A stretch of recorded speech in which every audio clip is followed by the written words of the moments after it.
All right, we are back on the Andre Duke Show with Carter Smith. I got Richie filling in today. Rich, how we doing, my guy? Hey Duke, happy Friday Eve, my man. We got some football tonight. Yeah, Seattle takes on the Seahawks. I can't remember who Seattle plays tonight, but Arizona. oh yeah, Arizona. Seattle plays Arizona tonight. They, they are debuting the NFL rivalry collection tonight. So Arizona's gonna be wearing those desert unis, and Seattle's going to be wearing some gray sound unis tonight. Right. Yeah, that's a kind of an issue. I would say a bit. I have seen the uniforms that Richie is talking about. Nothing really that blows my socks off. I don't think there's anything there that let's just put it this way, Rich. What are your thoughts on the uniforms before we get off into college football? I like them. I think they're unique. I think they're cool. It's always good. I think the color rush mantra that went 10 years ago, that gimmick, I think was pretty boring. Did how do I want to say this? Did has Nike done better than Reebok with the NFL jerseys? Yes and no. I wasn't the biggest fan of Color Rush, but I wasn't either. that it's all right. But I mean, I thought the Steelers ones were good, the all black. Yeah. So there's that. But I just look at it and I think to myself, I'm like, man, I don't know. I don't know. Yeah, it was And just a little too bland and too boring with the color rush. Now these uniforms, the 8 teams that they debuted, I liked them. Unique in their own way. I think that um once you get to a certain point with jerseys, it kind of gets silly, but I still think they should always, instead of coming up with something new, I'm always a big throwback guy. But that's just me, and that's where I'll Right. table Yep. that discussion. Um, let's go here to something that's very, very interesting to me. Bill Belichick's remaining schedule. TCU took them apart. ECU took them apart. They have an open date, and then they go to Clemson. Thoughts on that? I think Dabo's trying to get his get back against Bill Belichick October 4th, next Saturday. Because hey, if they lose the 1-4, they are coming with pitchforks and torches down Death Valley. Oh yeah, I agree with you on that. I see. Here's the thing. Cal was looking good all the way up until they played San Diego State. Ooh, were they? Yeah, and then San Diego State just absolutely boat raced them, beat them like 41-0 or something like that. Wow. It was ugly. It was ugly on the West Coast. Not a lot of people seen it because it was one of the later West Coast games, but it was an ugly one. So there's that. Clemson, I think they lose to Clemson. I think they lose at Cal. I think Virginia has something for them, and we know Fran Brown and Syracuse has got something. And I say they can probably beat Stanford because Stanford is horrible. Yeah, I think they beat Um, Stanford. They could beat Wake. I think they'll lose to I Duke. Your I think they'll namesake. lose to Duke and UNC. Yeah, they're probably going what 4-8. You think? Yeah, probably 4-8 is probably the lifeblood of this. I would say 4-8. Just Yes. looking at it, just being curious. Yeah, I agree with you wholeheartedly, Duke. 4-8.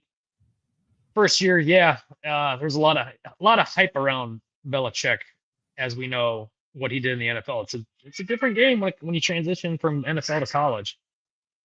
Oh yeah. I mean, it's a totally different game, I think anyway. Some people would agree that it's just football. Nah, it's a little bit different. A little bit different. Let's go. Impact players in the portal. Fernando Mendoza from Cal is number 1. Trinidad Chambliss, it looks like he's going to start this week against LSU. That's going to be a big game up against LSU for Trinidad. So I think that Steve Angeli, which I think Angeli's out, Mateer is out. Justice Haynes has had a good year so far, but we'll see. We'll see what it looks like. I really like Justice Haynes. I mean, even though he's up at that state up north, that kid is he's a solid tailback, dude. Very solid. Oh yeah. I just got asked on TikTok, Nebraska to the Natty or nah? Thoughts on that? Hey, anything could happen. App State versus Boise State prediction? I don't know. I'm going the Mountaineers. I would say probably Appalachian State, to be honest. Yeah. So Ty Simpson. Gatorade. Ink Steel with Gatorade. Not shocked by this. They had the commercial. I didn't grab the video. I just thought, whatever. Is he the first one to ink a Gatorade deal? No, I don't believe so. I don't think he's the first one to do it. I think that there's a couple others that have signed with Gatorade, but I'm not 100% sure. I'm not up to the latest and greatest on the NIL deals. Hold on one second, dude. Gotcha. But yeah, Ty Simpson here, one of the most popular players on Alabama's roster, ends up inking the Gatorade NIL deal. That's just part of being the starting quarterback at Alabama football. Roll Tide. Right on. Where else do I want to go here? We will save that for here. Playoff chances. This is just the first page. I think we could probably say Penn State's a lock, right? I'd say Penn State's a lock, even though if they lose Saturday. I think Penn State's a lock. I think Ohio State is a lock. I see a lot of angst around Buckeye Nation about Washington this week. I don't know why everybody's so antsy about it. I don't know. I mean, they're going out west. Washington's very good at home. Redshirt freshman on the road. Hostile environment. I think it's going to be a little unnerving for saying. I hopefully he can keep his composure. All he's got to do is just distribute like he's done the last several weeks. Yeah, I would think that they would be okay with that. Oregon, I would say, is a lock. Georgia, yeah. Ole Miss.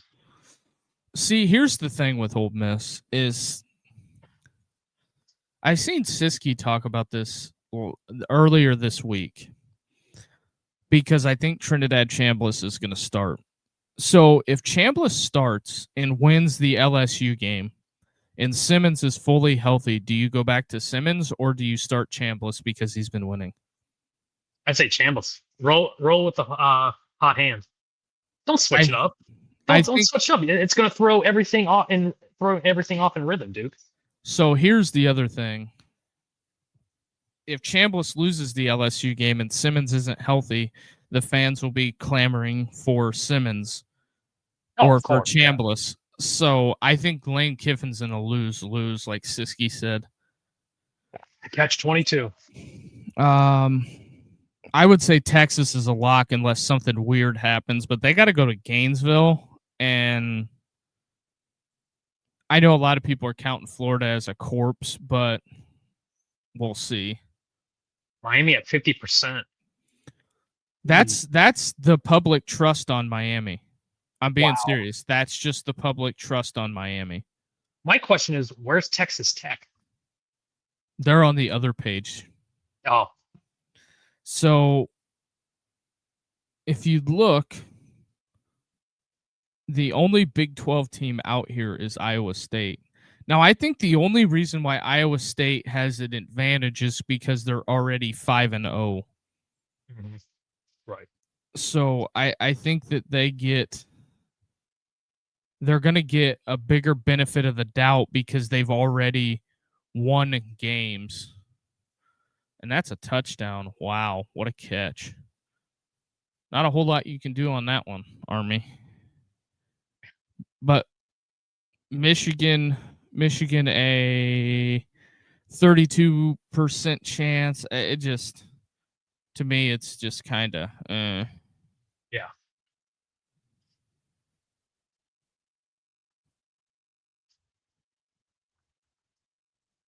Memphis, 29%. They're in the American. Sorry about that. I was looking at something. Yeah.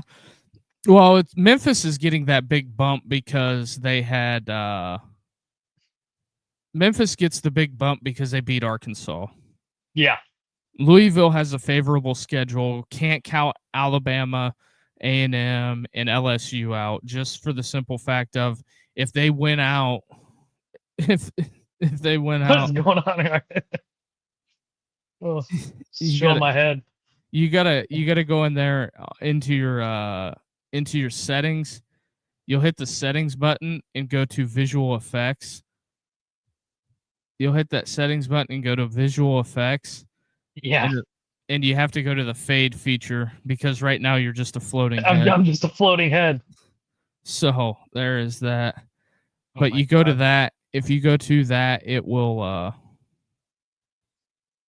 just see Dave's here's got you. Wait.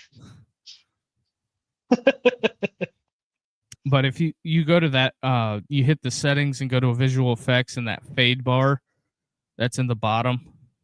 8 bar. How's that at, dude? So you'll go open up your settings, hit Yeah. visual effects, Yeah. and then there's a little tab at the bottom. It's like a volume bar. I don't freaking see it. There you go. Oh, And it lets you fade. It lets you fade in and out. got it. Well, we'll just go with that for now. I'll stick around till later. Yeah. Floating head. That's a good Yeah. one. Yeah. Okay, we'll go to the playoff bracket. This is via CBS Sports. They are crowning Oregon. The great floating head says There. Oregon by 5. The great and powerful floating head. The floating head. See here they have Memphis in. Yeah. And Michigan.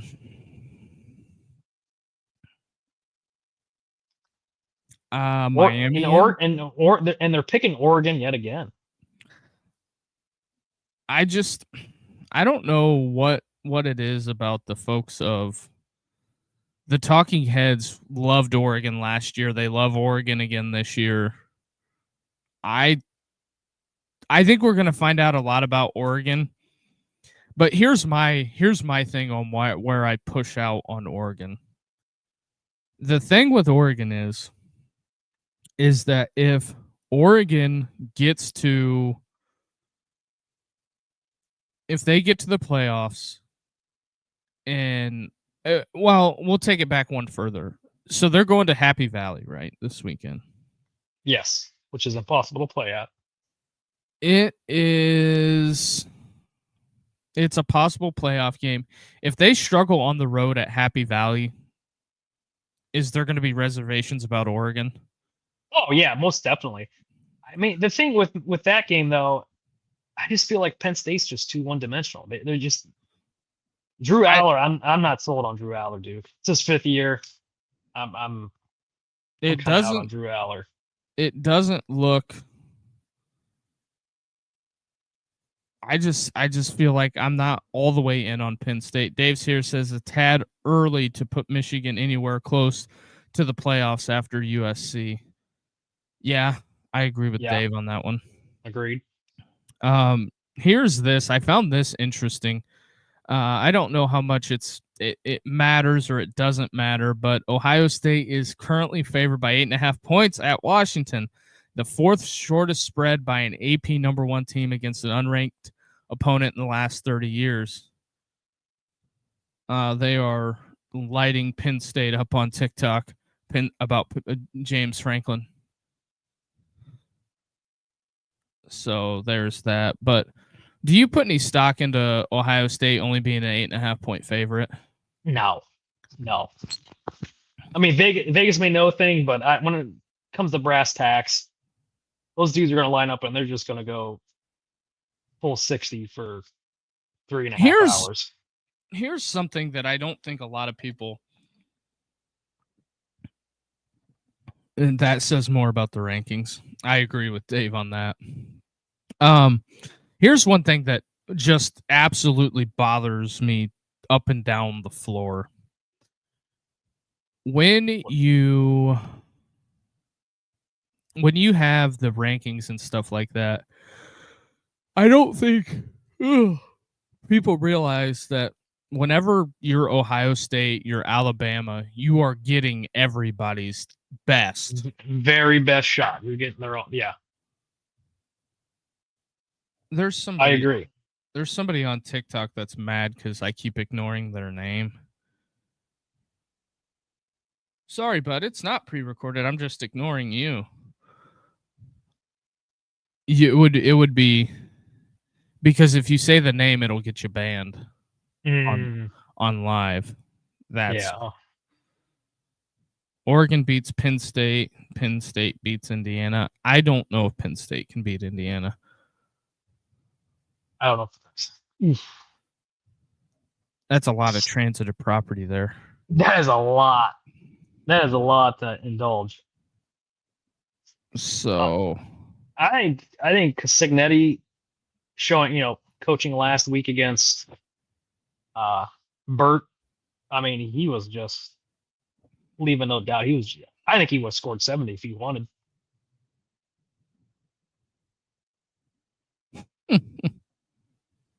Interesting.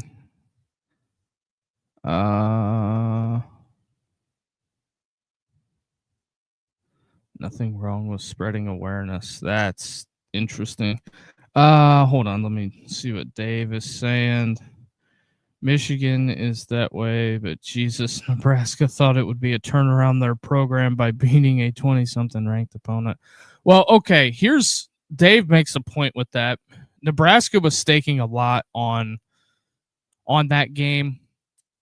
I think Washington and Jed Fish are staking more of it because I don't know how you can because I've seen the talking heads also, they are putting Billy Napier out of work. Well, Urban Meyer came out the other day and said that basically they're not going to fire him because Florida doesn't want to pay the buyout. Right, exactly. So take that with whatever you will. Do I think Urban talks to Scott Strickland, the Florida athletic director? Yes. Probably. And also Urban lives in Florida. So put 2 and 2 together. I wouldn't be surprised if something happens this offseason. He could be great if he'd quit fucking around. Yeah. Well, one of the things that I'll just say about that is I don't think that.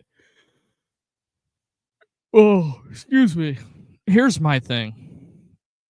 If you fire Billy Napier, you are looking at a complete reconstruction of your program. Right. That's what you're looking at. You are looking at Purdue style reconstruction. Purdue reconstruction's been going on for years, though, Duke. Well, no, not really. Jeff Brom took an Big Ten championship game. They won the West. Michigan smashed them, but they won the West.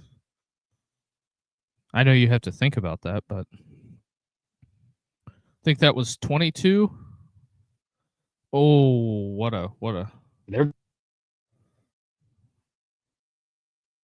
I think, yeah, There? I'm here. Yeah. Okay. You're a little laggy, but it's all good. But here's the next thing. Home win streaks. Georgia 33, Washington 22, Oregon 18, Drink 14, and DeBoer 14. One of those is two of these are getting snapped. My pick is Alabama and Oregon. You think somebody's going to beat Oregon at home this year? I think so. I don't know. I don't think Oregon gets beat. What I do think happens is I know we don't have the most time in the world, but I'm just saying that this weekend, this Georgia Alabama game is a huge spot for DeBoer. Yes. It is. What's up, Joe? Gigolo Joe, what do you know? I think that there is so much pressure on DeBoer to win this game. Oh, they're insurmountable pressure. I mean, the Nuts down in Tuscaloosa, they're going to be because they're going to want to fire him if he doesn't. Oh yeah, they're going to be camping outside his yard with a bullhorn. Get your ass out of Tuscaloosa now. Well, I think it's a no-win situation for Kirby or DeBoer. Because I see this game. I see this game going into overtime. Yes, I could definitely see that. And a walk-off 2-point conversion. Something's got to give in this. I mean, Georgia is excellent at home. And it's always electric when Alabama plays Georgia, like last year's game. Yes, that game was amazing last year. Dave's here says, not a fan of DeBoer myself. His dumbass tried to be the dude after the dude. Dave's here has a point. Here are the TV rankings or ratings for games of week 4. That's more of a visual picture instead of me reading the numbers to you. I was shocked that Notre Dame did a 3-1. I'm shocked for Rutgers and Iowa did a 3 on a Friday night, Duke. Yeah, I mean, that's good viewership. Wow. I mean, Fox does get some things right. I just think they're just the big noon thing is not worked out. And I think the CBS, I think it's worse on CBS than it has been on Fox. Exactly. Yep. CBS is hurting for the SEC because this is their first game in 4 weeks that's been in the top 10. Wow. I did not know that. Mm-hmm. It took, what did it take? It took a Michigan and I don't know. I think the rebuild was bigger than what people anticipated out there in Nebraska. Yeah. Matt Rule's on what, year 2? 3. 3. Is he on year 3? And I think now he's been there 3 years, and I think now they're finally starting to look like an actual college football team. Because the first year he was there, they were god awful. Well, yeah, he inherited that mess from Scott Frost, who they anointed him as the savior of Nebraska football. Anywhere Matt Rule goes, besides the NFL, he builds a solid program, dude. Look what he did with Baylor. I think as long as they give him the right amount of time, I thought this year they would be really good, but I think it's going to ultimately be next year. And I will say this much: if Raiola doesn't play better, you think he's gonna hit the portal? He'll be sitting on the bench. I think he'll hit the portal. I think he's gonna hit the portal after this year because book it now. He'll hit the portal and land at Clemson. No, I don't. I think he'll go somewhere that'll pay him an absorbent amount of money. and he'll get drafted high. Oh But yeah, he'll be a top 5 pick. They'll let's not get it twisted. They'll talk him up and hype him up for, in the offseason, draft prep. Oh, this kid's the greatest thing. I need to see more. I'm still not. Oh, see now I'm the floating head again. God damn it. you got to go to that setting. They brought in a coach who's 2-23 against ranked opponents. Not sure why Rule gets a bye. You are. Hold on. Let me see if I can look at where you're at. So, Rich, there will be a spot that says see the green screen guide. Yeah. That bar, that little blue bar at the bottom, is how you fix that issue. That fade? Yes. Jesus Christ. Richie being the floating head. You know what? Fuck it. I don't really care. We'll go with it for now. I'll fix it later. All right. Zach Robinson, head coach. Yes. I like that. You remember, man? You remember him and Dez just lighting up at OK State? Right. So I think that at a certain point, why not? They hired Gundy. He was a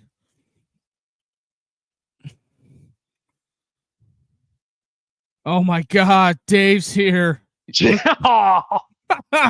Fix what? It could be built like the same dude who was never on screen at Buckeyes. Boy, that is Dave. off the top rope. Yeah, that's the same thing I was thinking. But no, I don't think it's a bad idea. Scott Wise, it's the Andre Duke show with Richie the floating head. Hey, I love it. They are dubbing you the floating head. That's cool. I'll run with it. ECU, this is not that I watch a lot of ECU, but this is what they do every time I watch them. They have an absolute shot to get first downs here and to step on to step Army. on the throats of Army and put this game kind of help salt it away. And they're not doing it. And it just blows my mind. Just absolutely blows my mind. Okay, now we're in business. Oh wow, they're in field goal range. See, ECU, that's what happens. So isn't there another game going on too? Like, isn't Cincinnati or Louisville playing somebody or no? No, that's tomorrow. There's 3 games. Oh, that's tomorrow. Oh, okay. 3 games tomorrow, and then unless you're gonna bust out the old Amazon and watch some Seattle Cardinals tonight. I will. I think my pops is coming over. We're gonna sit down and watch it. Oh, here is, and I guess we'll since you're not the floating head anymore, here is the Power Conference records through 4 weeks. What are your thoughts on that? Still a lot of football to be played left. I mean, well, the non-con's pretty much over. Isn't it? We're in what, week 6? Week 5? Week 5. Week 5? So most of the non-con. Yeah, most of the non, yeah. SEC 10-2. I'm not surprised with the ACC going 4-10, dude. But here's the thing: I think the ACC is going to get 3 teams in. Who?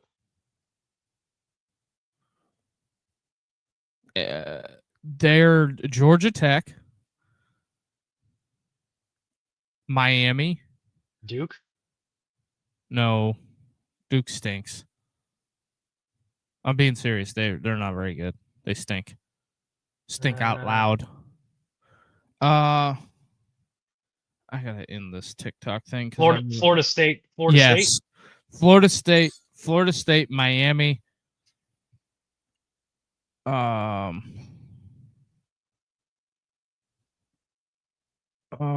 what am I looking for here? I think those are the 3. Also, in a side note, did you watch the mini faces of or the mini lives of Lane Kiffin? No, what's that on? I watched on the HBO app today. I Oh, there's thought it no was HBO. Shit. I thought it was interesting. Um Also, now that you look back at it, I know that we can do this for the last 10 minutes before we open up the phone lines and we get you out of here, Rich. Yeah, no problem. Is anybody only um is anybody going to look back at revisionist history and think of how strange the Al Davis press conference with the visual aids was when he fired Lane Kiffin? I don't even remember those. I have to watch it, but Al Davis was a different guy. He was just different. Did he fumble? Yeah, that's a fumble. Like I said, he fumbled it, but they gave him the possession back. So what does it matter if you can't establish possession, I guess? I don't know. I don't know either. Whatever. But yeah, those are the conference records. But the many faces of Lane Kiffin to me is very interesting just for the simple fact of they got Saban to sit down. Jerry Jones is Al Davis light. I can't say I disagree with that. I don't disagree with that either. But just go back and watch the Al Davis fires Lane Kiffin press conference. It's like 30 minutes. But like when you're working or whatever, just put it on and just listen to it. And you're thinking, what in the world? Al Davis also stated in that press conference a couple times, Jamarcus Russell is a good player for the Raiders. Just win, baby. But my thing is that I think Al Davis did a lot of good for football. He did a lot tremendous things. He did. But like that last like year and a half that he was in charge of the Raiders, just it was a complete excrement storm. And could you imagine? Think of it this way: could you imagine if they wouldn't have put Tagliabue as commissioner and Al Davis was commissioner of the NFL? What would football look like? Who knows what it would look like? Or not Tagliabue, Pete Rozelle. God only knows. Oh, ECU in the end zone. See, that's what I'm talking about. They'd probably be playing 20 games. It would just be bizarre. I think it would be bizarre. But at the end there, Al Davis was unbelievable. They're coming out with a movie about John Madden. Yes. I think Christian Bell's playing Al Davis. He is. He might nail it with Al Davis. Although, did you see that preview for his new movie? Christian Bale. It's got Jake Gyllenhaal, Maggie Gyllenhaal, Christian Bale. I think it's like an adaptation of Frankenstein. It looks really good. I thought. No. Oh, that's a touchdown. Yeah, you're behind me. I am behind.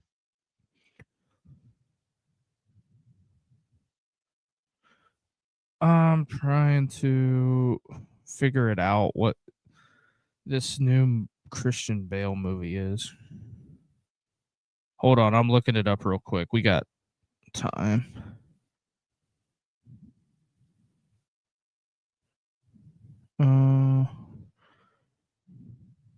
Christian Bale movie new. It's called The Bride.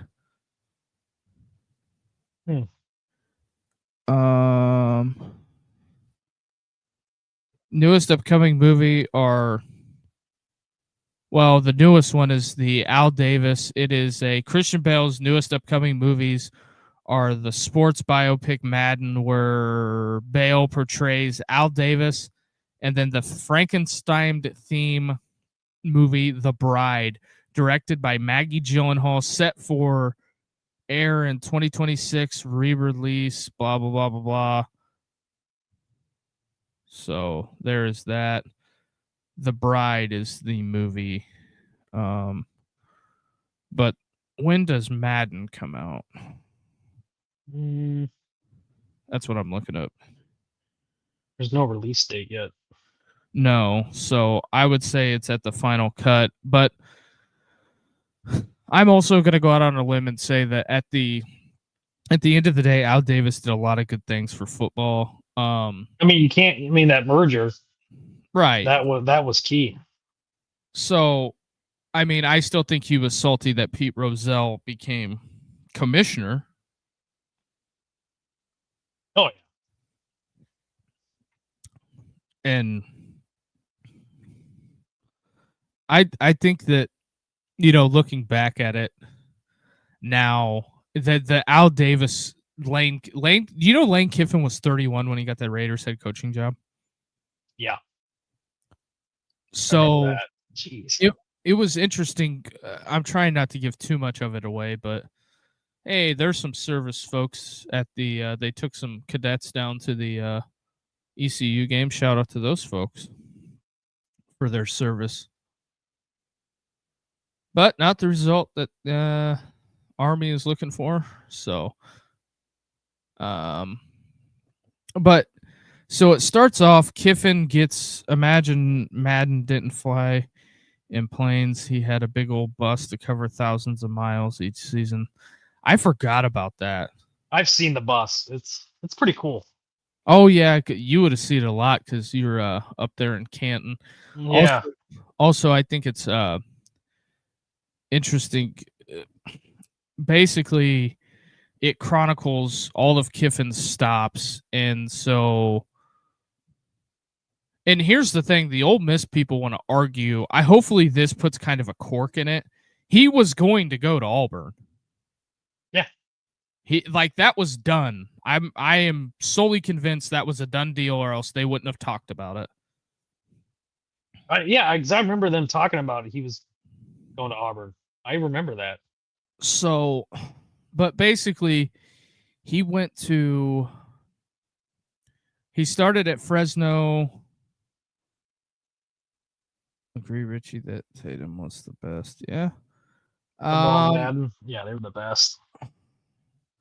So he starts at Fresno State and kind of bounces around as like a graduate assistant, and then he lands at USC under Carroll doing the tight ends thing.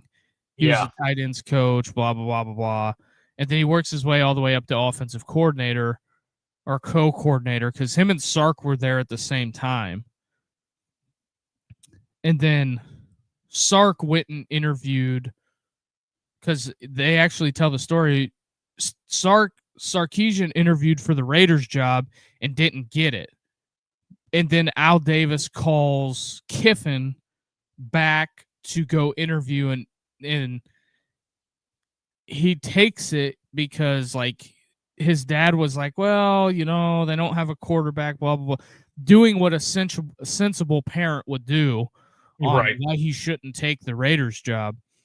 And then and Kiffin didn't want Jamarcus. No, Al Davis was the one that pushed it. So Lane talks about that. He said that he stayed up until like midnight trying to convince Al Davis to draft Calvin Johnson, and he wouldn't do it. Right. And Kiffin also says that, when I took the job, Mr. Davis had said, this is the keys to the car. You're going to have control over what we're doing here. Not as much as what Kiffin thought.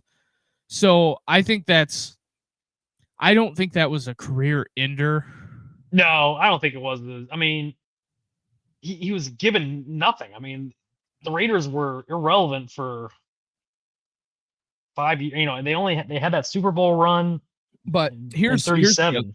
Here's the other thing. I also think Lane got Al Davis to fire him. Yeah. I think for as wacky as Al Davis was, I think Lane was like, there's no fixing this. I have an inept quarterback.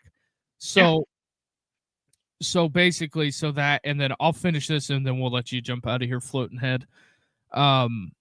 So he goes to Tennessee, and I think he would have won big at Tennessee. Yep.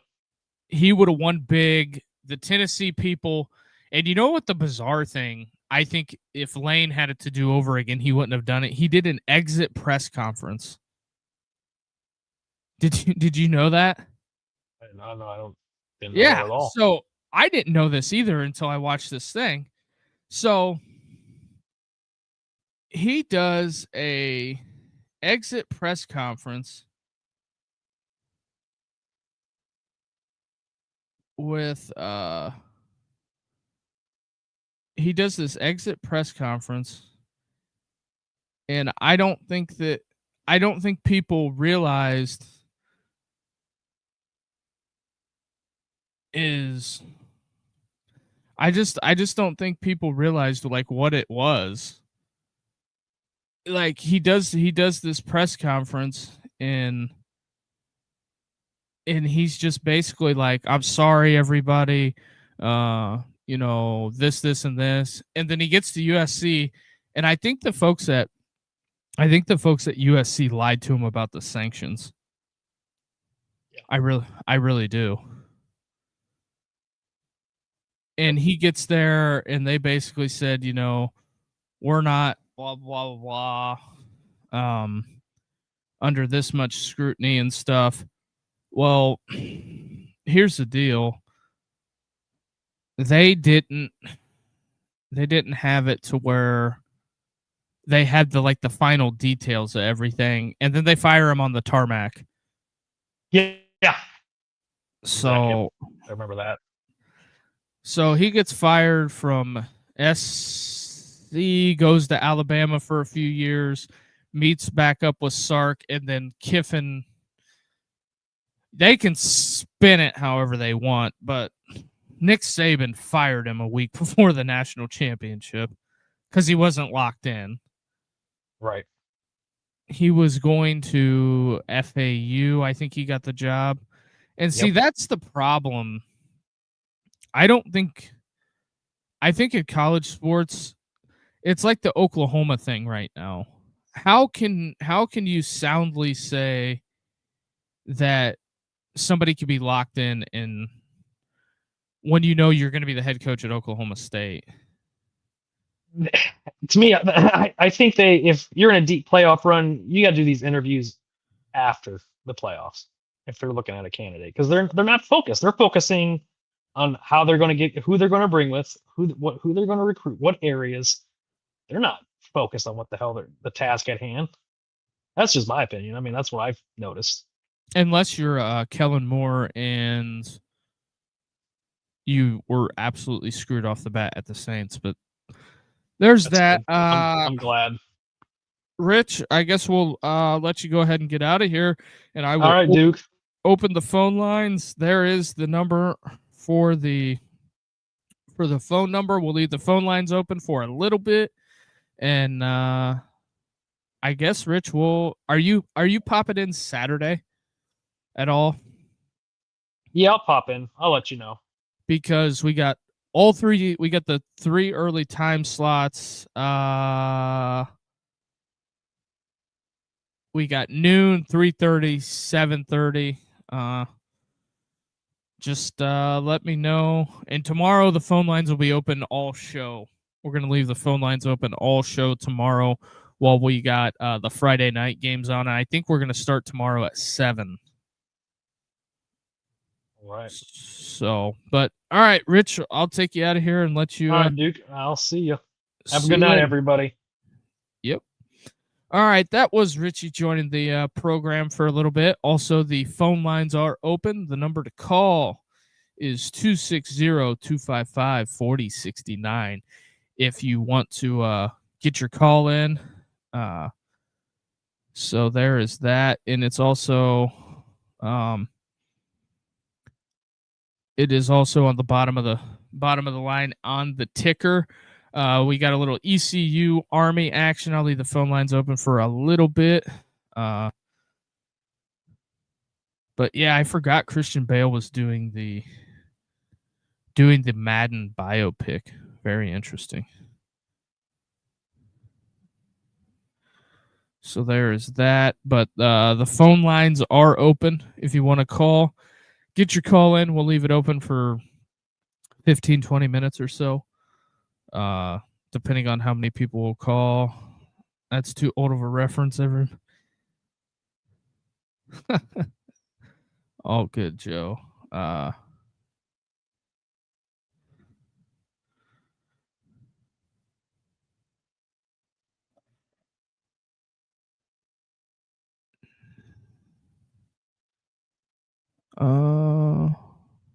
What is that? No. Evan. How am I feeling about this weekend? I'm feeling all right. I'm feeling all right about this weekend. I think this is one of the top weekends in college football, to be honest. I think that it helps. It helps a lot that we're going to find out a lot of things about teams earlier in the year. So, do you think the defense has a pulse? Are you talking about the Gators?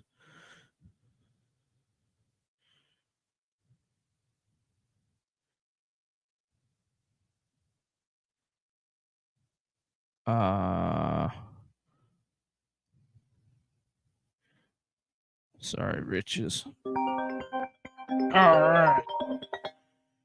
Got somebody calling in. Hey, caller, who do we have? Hey, it's Joe. Hey, what's up, Joe? What is up? I joined your chat late, so I don't know what y'all covered.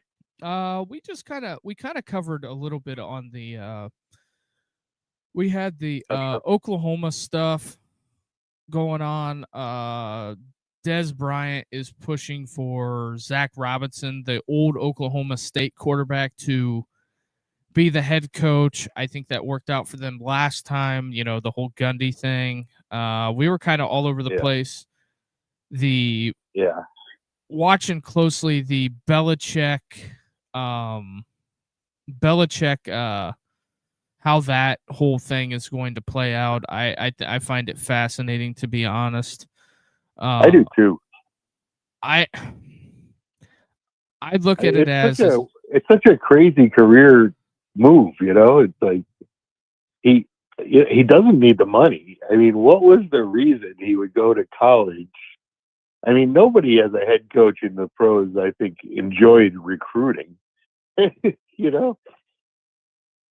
No, I don't think any of them enjoy the whole recruiting thing. I think it's I hate to say this, but I almost think that they want to do it because I feel like it's an ego thing. That's just kind of where I'm at on it. And is his girlfriend going to college? Is that an in for her, or does she have kids? She's too young, I guess, for kids. But his girlfriend, the way I'm interpreting it is, she is in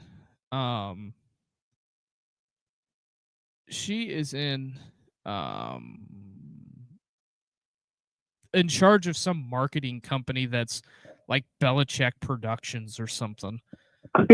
But I think that's why a lot of the NFL teams passed on him, though, as well, because they didn't want a 3-ring circus. It's already a circus at North Carolina. True. I mean, imagine the stuffy NFL going, Belichick dating some girl that's like, 25 or something. I mean, they can't have that. No, and I think that that I also will solely believe that I think he is blackballed. Yeah. Because yeah. Go ahead. Just because of the way it happened at in New England, and I think that I think one of the bigger issues is the way he handled the Kraft thing, and Kraft chose Brady over or chose wasn't Kraft Belichick over Brady. Wasn't Kraft part of the Epstein That I don't know. drama? I think he was. I think he was the one along with Trump that were in that. That horrible. Yeah, I don't know about that explicitly, but what I do know is I do know that when they interviewed Robert Kraft on that Apple documentary thing, that the Dynasty, Yeah. he told Belichick, like, he would ask him about, like, when they would get caught cheating, and the last time he asked him about the deflated footballs, deflate game, Right. and he threw Brady under the bus, because at the press conference, there's actually raw video of it. They start asking Belichick, and Tom is getting ready to take the podium, and then they ask Belichick about it, and he says, I don't have anything to do with the footballs. That's the quarterbacks. And, like, Brady looks at him, like, dead in the eyes, like, what are you doing? And I think that was kind of the beginning of the end. Well, Mr. Button Down, Brady, Belichick is going to answer you like he's just going to say whatever he wants. And typically it's the truth, and he doesn't give a shit about the people that interview, like the press. He hates them. Oh. So if they ask him anything, he'll be as gruff and as to me, he's honest. He doesn't really, if he decides to not hold back, which is usually the case, he lets it fly. And if it happens to hurt Tom Brady, tough shit. I think it's really bizarre on the one end of it. I think it's bizarre because Belichick, I watch I watch a lot of his press conferences. You could kind of tell, in my opinion, that the media there was like, okay, we're only going to put up with this. We're only going to put up with this disrespect for so long. But the media from college to pros is way different. Pros will attack you. Like, they don't hesitate to answer the toughest, or to ask the toughest questions. Whereas college, you just have a bunch of local yokels that are supporting their college teams, and they show up at these, and they're not asking these gut wrenching kind of, they kind of tap dance around the questions that they should ask flat out, that the pro press would ask.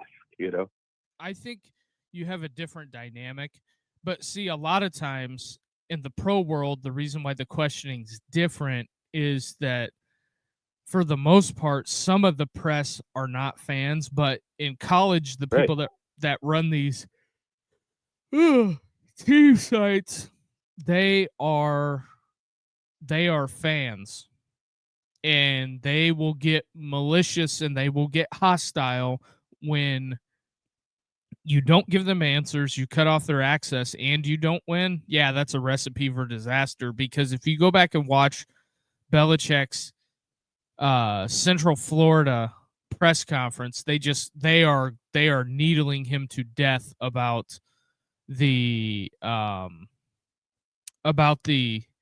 offense, who's going to be the starting quarterback, just this, that, and the third, because he played both of them again this week, or last week, I mean. So we'll see.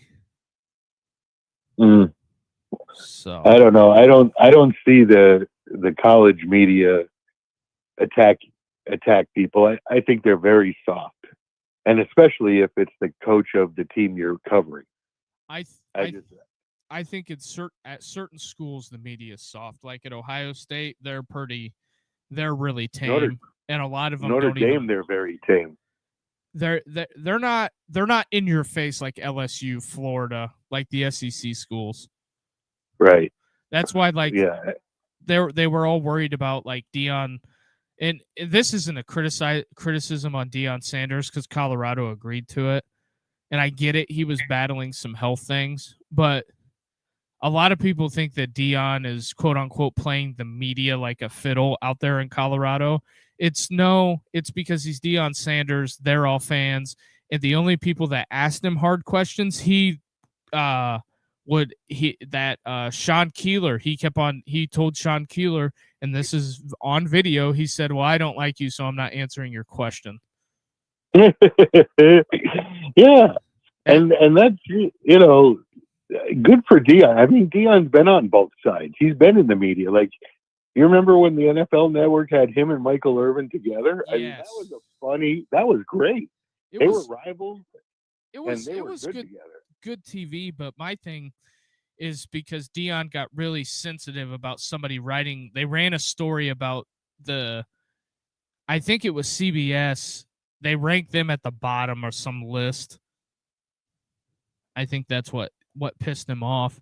But my thing is like, I get both sides of it, but at the end of the day, if you go listen to his press conference about the questions he's asked, like go watch the end of the Georgia Tech game. To watch the last couple of minutes, they ran 3 plays in a minute and 5 seconds and left the game with 2 timeouts and lost by 7. Yeah, I mean, his forte really was as a player and as a TV guy. Like, he's not a head coach. I mean, it's evident that, and he wears his heart on his sleeve, and it's like you can't look at him as being really a Power 4 kind of a football coach. Like, he was good at the school he was at, where they didn't have to face the music every Saturday, but as a coach, he's just not up to par. He was lucky to have had Travis Hunter, and he was lucky to have his 2 sons, and that's what made his jump to Colorado successful for the time they were there, and interesting. But now you're seeing that when it comes down to the talent, he just doesn't know how to use it, or he's just not he's just not good enough at that level to me, in my opinion. I mean, again, his forte was as a player. He was the best there was at his position, easily. And then, although, you can make some, like that guy Revis from the Jets for a while was about as good as they got. But, as an analyst or as a TV commentator, he was hilarious, but when it comes down to the serious business of being a head coach at a Power 4 school, I don't see him, as reaching, the bar, the minimum, the Mendoza line, Yeah, and this is my last thing on Deion. I think they have some losses coming on their schedule, but also let's not forget he also skipped the line on a lot of things too, because there's guys that, and this is from people that was in coaching. That was from people that were in coaching that have told me that he totally skipped the line, did not do half the stuff that some of the guys are doing that are just now coordinators, and he's a head coach of a Power 4 program. I get it. He sells tickets, but the Deion thing's only going to work as long as they win. But then again, at Colorado, 9-3 is, hey, they were elated and they got blown out in the bowl game by Boise, but that's just my opinion on it. But well, look at what his starting thing, Goop, was that he was an Under Armour, the 5-star game with kids as a head coach. Like, that's where his start began, right. Being an Under Armour coach, where it doesn't mean shit. Yep. And all of a sudden he's like, his sons are good, and he's got Travis Hunter, and all of a sudden that team he was on some FCS school was kicked. What was it like? Not Grambling, but some Jackson State. Jackson State. Okay, so he gets those three guys to be amazing in that league, and so the opportunity from Colorado is that you can come here. But Deion said, well, if I can get Travis Hunter to come with me and my two sons will come with me, I'd do it. So that's what wound up happening. And now these guys are gone, and the real truth is going to be exposed on his ability, Oh, yeah. We'll see. We'll see what it looks like in due time. Also, letting everybody know we have the call-in show tomorrow as well. Anything else, Joe, before I throw you back into the audience? No, I just wanted to give a final call into your open line. So that's it. I don't got anything. All right. Appreciate it, Joe. We'll be looking forward to seeing you this weekend. All right, buddy. Yep. Have a good one. That is Joe. Joe came in clutch with the call. Also, now the phone line is open. The number to call is 260-255-4069 if you want to call just like Joe did. So, yeah, I think the Deion Sanders experiment in Boulder is going to be very interesting. Also, the one of the main things you could do for us to help the platform grow is hitting the like and subscribe button. That helps us a ton. Hitting the like and subscribe, that is kind of what it is. Yeah, so that's where it is. Hitting that. Anybody else want to call? We'll leave it open for a little bit. Just watching the first half of East Carolina Army. The NFL has kicked off. I know probably a ton of people were watching that as well. So Seattle already on the board. Wow. So there's that. Buddy Holly Hall of Fame. But yeah, we'll leave the phone lines open a bit. If anybody wants to call, you can call now. But yeah, we're about at hour 3 minutes. So I guess we can wrap it there. We can wrap it here. We'll close it. I don't know. Tomorrow's going to be interesting. Florida State in action, 3 games tomorrow. Be watching that. I think we're going to start the show at 7:00 and leave it open. Leave the phone lines open. So there is that. But outside of that, I think we can go ahead and wrap it for today. Appreciate everybody watching. Hit that like, subscribe. Also, turn on the bell notifications so you know every time we go live. That helps you to let you know when we are live. It gives you that little notification so you know, so you don't miss anything. But this weekend we will be live as well. So we will get all of that. All of the watch parties. We got 3 watch parties this weekend plus a call-in show. So we're going to be putting some miles on the microphone this weekend. So with that being said, I think we can go ahead and end it. And we will see you guys this weekend. See you guys tomorrow. Be going live at 7. So hit that like and subscribe button and help us out, folks. We will see you later. Everybody have a good night.